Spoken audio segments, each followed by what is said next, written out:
ऑस्ट्रेलियाचा वेगवान गोलंदाज मिचेल स्टार्क यानं भारताचा बेंच स्ट्रेंथचं कौतुक केलंय।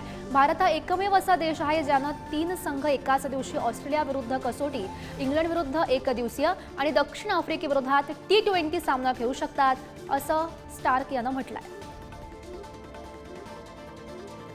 काश्मीरच्या गुलमर्गमध्ये झालेल्या 5व्या खेलो इंडिया हिवाळी क्रीडा स्पर्धेमध्ये हिमाचल प्रदेशने चमकदार कामगिरी केली आहे। हिमाचलने एकूण 18 पदकं जिंकून देशात दुसरं स्थान पटकावलंय। आर्मी संघानं 7 सुवर्ण पदकं जिंकत प्रथम स्थान पटकावलं, तर हिमाचलनं 6 सुवर्ण, 5 रौप्य आणि 7 कांस्य पदकं जिंकलेली आहेत।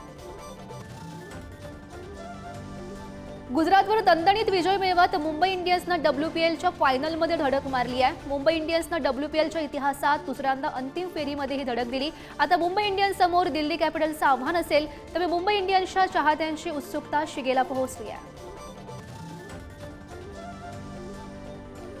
BCCIने इंग्लंडच्या हॅरी ब्रूकवर IPLमधून 2 वर्षांची बंदी घातली आणि त्यामुळे तो पुढील 2 वर्ष IPL लिलावात सहभागी होऊ शकणार नाही।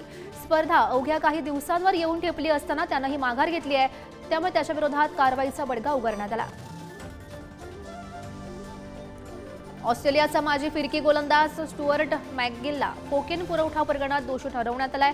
एप्रिल 2021 मध्ये त्याच्यावर कोकेन विकल्याचा आरोप करण्यात आला होता। या खटल्याच्या सुनावणीमध्ये त्याला दोषी ठरवण्यात आलेला आहे। दरम्यान प्रकरणातील शिक्षा 8 आठवड्यानंतर सुनावण्यात येईल।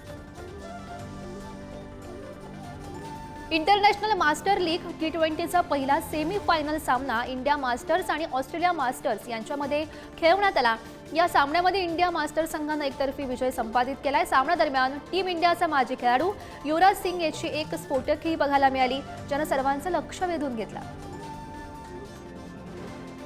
बंगळुरूमध्ये क्रिकेट सामना खेळताना राहुल द्रविड याच्या पायाला दुखापत झालेली होती। राजस्थान रॉयल्सनं त्याच्या दुखापतीबाबत अपडेट दिली आहे, ज्यामध्ये त्याच्या रिकव्हरीबद्दल माहिती देण्यात आली आहे। दुखापतीनंतर आता राजस्थान रॉयल्सच्या ताफ्यात राहुल द्रविड सामील झालाय। IPL नंतर आता युजवेंद्र चहल काउंटी चॅम्पियनशिप आणि वन डे कपमध्ये खेळणार आहे, त्यामुळे IPL नंतर चहल इंग्लंडचा दौरा करेल। गेल्या वर्षी चहलनं 19 विकेट्स घेतलेल्या होत्या। चांगल्या खेळीमुळे चहलनं संघाला 4थ्या स्थानावर नेण्यात महत्त्वाची भूमिका बजावलेली होती।